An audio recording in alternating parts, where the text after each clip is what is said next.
Assalamualaikum warahmatullahi wabarakatuh. Selamat pagi, siang, sore, dan malam untuk Bu Kiki dan teman-teman semua. Nama saya Karla Rizky Prastia dari kelas 104 absen nomor 9 akan mempresentasikan atau merangkum dari hasil materi ekonomi sebelumnya, yakni materi ilmu ekonomi, sistem ekonomi, sampai masalah ekonomi. Selamat menyaksikan. Nah, kita akan masuk ke masalah ekonomi. Materi kedua yakni masalah ekonomi.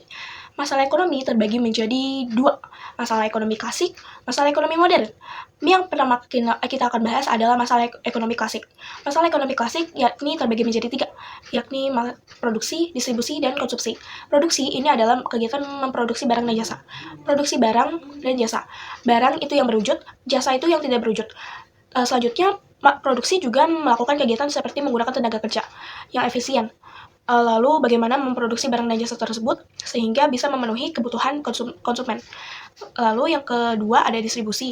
Distribusi terbagi menjadi dua, distribusi langsung dan tidak langsung. Distribusi ini bagaimana cara menyalurkan barang dan jasa supaya bisa sampai ke tangan konsumen. Nah, distribusi langsung itu yang tidak menggunakan perantara, sementara distribusi tidak langsung menggunakan perantara seperti agen, grosir, dan lain-lain. Yang ketiga, yakni konsumsi. Konsumsi ini kegiatan mengonsumsi atau menikmati barang yang sudah diproduksi oleh produsen. Konsumsi ini meliputi pertanyaan sebagai kayak, apakah barang dan jasa tersebut bermanfaat, dan terbagi menjadi dua faktor, yakni faktor intern dan faktor extern. Kalau intern itu lebih ke sikap, pribadian, motivasi diri, dan selera, lebih ke masalah internal. Kalau extern itu lebih ke kebudayaan, adat istiadat, lingkungan, masyarakat, status sosial, dan lain-lain. Itu bersifat eksternal. Nah, yang pertama kali akan kita bahas adalah ilmu ekonomi. Ilmu ekonomi adalah ilmu yang mempelajari tentang perilaku manusia dalam usahanya untuk memenuhi kebutuhan yang tidak terbatas namun alat menguasai itu terbatas. Selanjutnya ada masalah ekonomi modern, terbagi menjadi tiga juga, yakni ada what, how, and for whom. What ini terbagi menjadi dua, yakni barang apa yang diproduksi dan berapa banyak barang yang akan diproduksi. Selanjutnya ada how, bagaimana cara memproduksi jasa barang dan jasa tersebut. Meliputi efektivitas dan efisiensi produksi. Yang terakhir ada for whom, untuk siapa barang tersebut dikonsumsi atau diproduksi. Nah, tadi kan kita udah membahas tentang masalah ekonomi. Nah, kalian tahu gak sih inti dari masalah ekonomi ini apa? Inti dari masalah ekonomi ini adalah kelangkaan atau scarcity. Kelangkaan adalah situasi di mana kebutuhan manusia ini tidak terbatas, namun alat manusia ini terbatas, seperti sumber daya alam. Faktor-faktor dari kelangkaan ini adalah perbedaan letak geografis, pertumbuhan penduduk, kemampuan produksi, perkembangan teknologi, dan bencana alam. Setelah terjadi kelangkaan, manusia dihadapkan dengan yang namanya pilihan atau choice.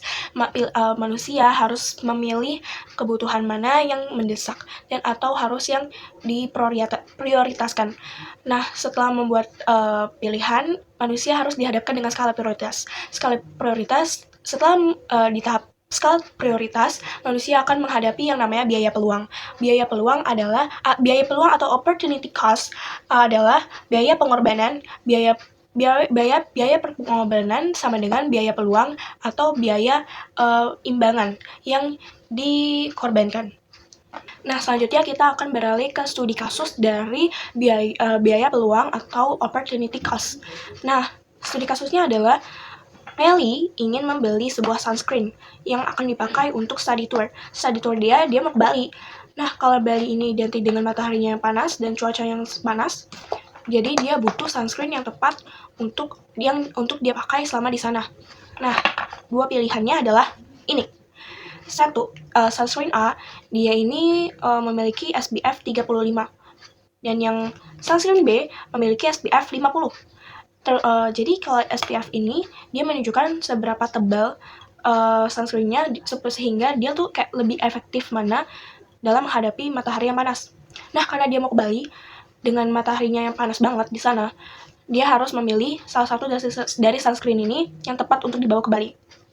Nah, menurut riset, SPF yang angkanya lebih tinggi itu lebih efektif dalam melindungi wajah atau kulit dari sinar matahari.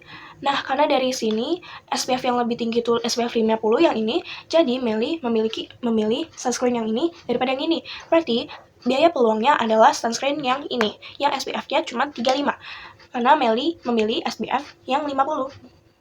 Nah, kali ini kita akan membahas tentang jenis-jenis kebutuhan. Kebutuhan terbagi menjadi 4, berdasarkan intensitasnya, subjeknya, pemenuhannya, dan sifatnya. Pertama, kita akan membahas tentang kebutuhan berdasarkan intensitasnya. Kebutuhan berdasarkan intensitas terbagi menjadi 3, yakni primer, sekunder, dan tersier. Kalau primer itu sesuatu yang harus benar-benar dipenuhi, seperti sandang, pangan, dan papan. Kalau misalkan sekunder, itu pelengkap setelah primer, biasanya tentang hobi, atau sepatu yang bagus, transportasi, dan lain-lain. Selanjutnya ada tersier, yakni untuk pemenuhan gengsi atau status sosial, biasanya bersifat ekspensif atau yang luxury. Selanjutnya ada subjek, kebutuhan berdasarkan subjeknya, yakni ada subjek individu dan kelompok. Individu yang untuk sendiri, pemenuhan sendiri atau kebutuhan dasar, kalau kelompok itu untuk kebutuhan bersama atau memenuhi hidup masyarakat setempat. Ada kebutuhan berdasarkan pemenuhannya, yakni sekarang dan mendatang. Kalau sekarang, itu yang benar-benar mendesak. Misalkan, Denny sedang sakit panas. Berarti saat itu juga dia membutuhkan obat panas untuk diminumnya. Kalau masa yang akan datang, seperti Denny menabung untuk biaya pendidikannya saat kuliah. Nah, karena Denny baru SMA, jadi dia harus menabung untuk masa-masa yang akan datang, seperti untuk kesehatan, asuransi kesehatan, pendidikan, asuransi jiwa, dan lain-lain. Selanjutnya ada kebutuhan berdasarkan sifat, ada jasmani dan rohani. Jasmani ini lebih berkait seperti kondisi fisik dan biologis. Nah, kebutuhan jasmani ini meliputi seperti kebutuhan dasar, seperti hidup sehat, seperti makanan yang bergizi, tempat tinggal, pakaian, dan lain-lain. Kalau rohani ini lebih ke masalah internal atau yang berhubungan dengan kejiwaan, seperti psikis atau mental, seperti spiritualitas, ibadah, pendidikan, rekreasi, kasih sayang, rasa aman, dan lain-lain. Nah, selanjutnya ada jenis barang. Ada barang ekonomi dan non-ekonomi. Barang ekonomi ini yang langka dan perlu pengorbanan atau biaya. Kalau barang non-ekonomi adalah barang bebas, seperti cahaya matahari, angin, air, tanah, dan lain-lain. Selanjutnya ada barang berdasarkan kepentingannya. Barang berdasarkan kepentingan terbagi menjadi 4, yakni ada inferior, essential, normal, dan mewah. Pertama, ada barang inferior, barang yang permintaannya menurun ketika pendapatannya sedang tinggi. Contohnya seperti Ani sedang mendapatkan gaji dari perusahaannya. Biasanya Ani ini berangkatnya naik transportasi umum. Karena dia habis mendapatkan gaji, jadi dia memilih untuk memakai Gojek. Karena dia merasa dia punya uang yang cukup untuk berangkat naik Gojek. Jadi dia merasa dia nggak perlu hemat-hemat lagi nih untuk memakai transportasi umum. Nah, selanjutnya ada kepentingan esensial. Kebutuhan esensial ini kebutuhan pokok seperti beras, jagung, listrik, air, dan lain-lain. Selanjutnya ada barang normal atau kepentingan yang normal, permintaan yang naik saat pendapatannya juga naik. Selanjutnya ada kepentingan mewah, yakni bersifat sangat responsif pada pendapatan dan status. Ada cara penggunaan, yakni penggunaan pribadi dan penggunaan publik. Kalau penggunaan pribadi tentunya tentang penggunaan individu atau perorangan. Misalkan ini sunscreen ini ya udah punya aku doang. Nah, kalau misalkan untuk cara penggunaan publik itu yang dipakai secara bersama-sama. Misalkan untuk mengakses desa A dari desa B ke desa A harus menggunakan jembatan. Nah, jembatannya ini digunakan secara bersama-sama baik dari masyarakat desa A maupun dari masyarakat desa B. Selanjutnya ada hubungan pemakaian. Hubungan pemakaian terbagi menjadi 2, yakni substitusi dan komplementer. Substitusi ini barang yang menggantikan. Misalkan beras dengan jagung, teh dengan kopi, beras dengan singkong, laptop dengan komputer. Nah, kalau komplementer, selanjutnya ada barang komplementer, yakni yang kegunaannya bertambah ketika digunakan dengan barang lain. Jadi, istilahnya kayak saling melengkapi. Nah, contohnya seperti kaos kaki dengan sepatu, kompor dan gas, mobil dan bensin, jam dan baterai. Selanjutnya yang terakhir ada proses pengolahan. Proses pengolahan terbagi menjadi 3, yakni mentah, setengah jadi, dan jadi. Kalau mentah itu seperti pohon. Contohnya seperti pohon. Kalau setengah jadi itu biasanya berbentuk kayu. Nah, kalau jadi, barang jadi biasanya kayak sudah terjadi menjadi kertas misalkan, atau meja kayu, kursi kayu, dan lain-lain. Nah, biasanya ilmu ekonomi ini juga bisa disimpulkan sebagai usaha dalam membuat suatu alternatif barang atau jasa untuk memuaskan kebutuhan hidup manusia yang tidak terbatas. Nah, ilmu ekonomi ini juga memiliki 3 poin penting, yakni menentukan cara yang tepat dalam memanfaatkan sumber daya yang langka. Yang kedua, menggunakan alat memuas yang terbatas dalam kombinasi dan pilihan yang paling memuaskan. Dan yang terakhir ada memilih dan menetapkan urutan kebutuhan. Ilmu ekonomi terbagi menjadi 2, ilmu ekonomi positif dan normatif. Kalau positif itu kegiatan manusia dalam memenuhi kebutuhan tanpa memasukkan aspek agama, pandangan hidup, etika, hukum, filsafat, dan politik. Biasanya menitik beratkan untung dan rugi dan berdasarkan apa yang terjadi di dunia nyata. Kalau misalkan ilmu ekonomi normatif itu lebih ke kegiatan manusia yang memenuhi kebutuhan dengan cara mengembangkan teori yang menunjukkan yang memuat unsur-unsur non-ekonomi seperti hukum, filsafat, politik, pandangan hidup, agama, dan lain-lain. Contohnya seperti harga terbentuk karena permintaan dan penawaran. Nah, sebelum itu ilmu ekonomi terbagi menjadi 2 juga, yakni ilmu ekonomi makro dan mikro. Kalau makro itu tentang tingkah laku individu, sementara kalau mikro itu yang agregat atau menyeluruh. Selanjutnya kita akan membahas tentang persoalan ekonomi.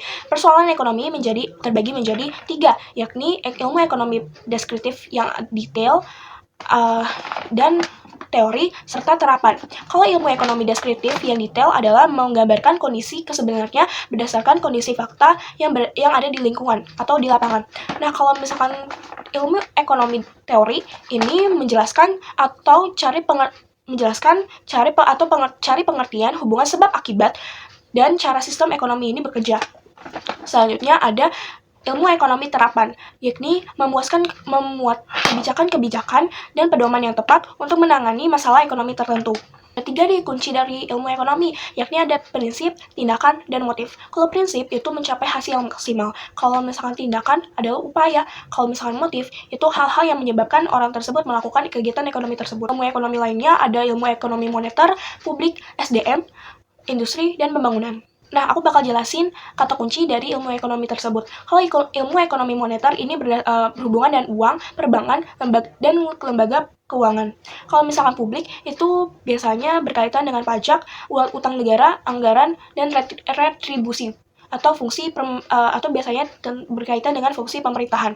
Kalau misalkan ilmu ekonomi sumber daya manusia, biasanya tentang tenaga kerja, faktor produksi, kesempatan kerja, kualitas tenaga kerja, penetapan upah, dan lain-lain. Kalau misalkan ilmu ekonomi industri, biasanya berkaitan dengan struktur industri, perilaku industri, kinerja industri. Yang terakhir ada ilmu ekonomi pembangunan, biasanya berkaitan dengan aspek pembangunan. Selanjutnya kita akan membahas tentang sistem-sistem ekonomi yang biasanya dipakai oleh berbagai negara atau mancanegara. Jadi nggak cuma Indonesia aja nih yang pakai sistem ekonomi, tetapi negara-negara besar seperti China, USA, India, Korea, Jepang, dan lain-lain juga memakai sistem ekonomi. Yang pertama adalah sistem ekonomi pasar atau liberal. Biasanya sistem ekonomi ini dipakai oleh USA atau United States of America.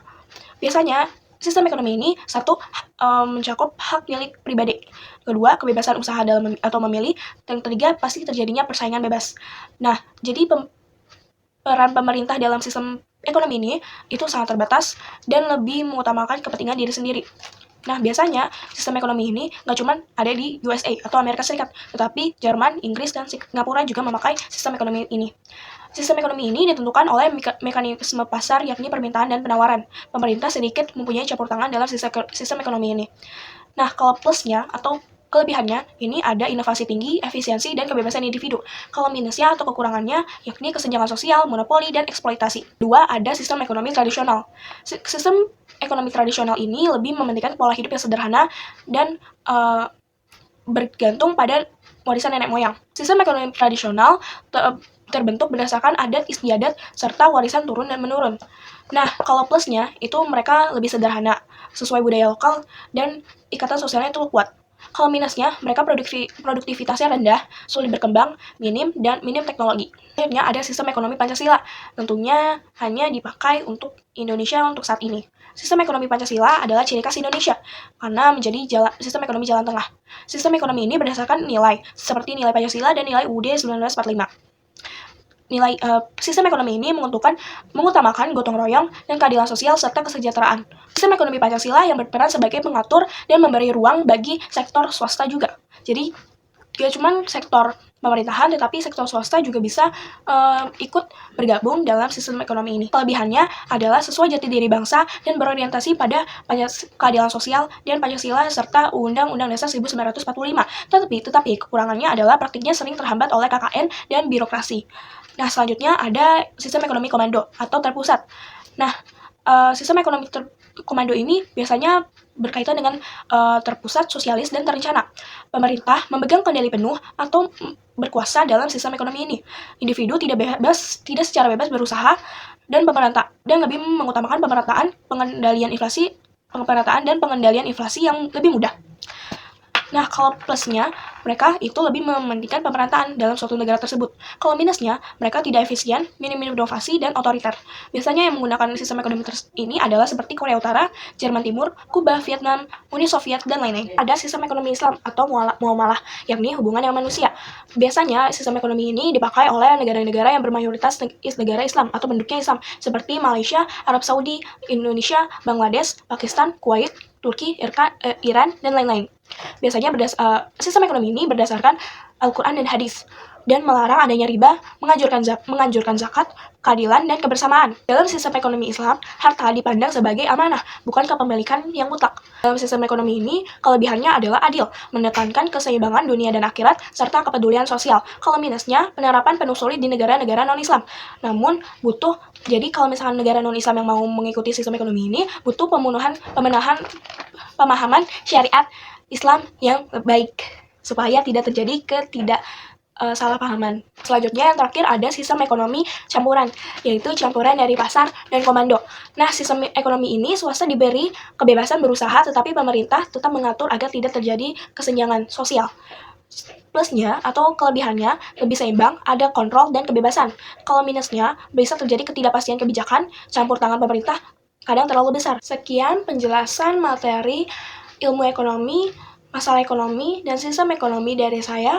Maaf jika ada salah pemahaman. Wassalamualaikum warahmatullahi wabarakatuh.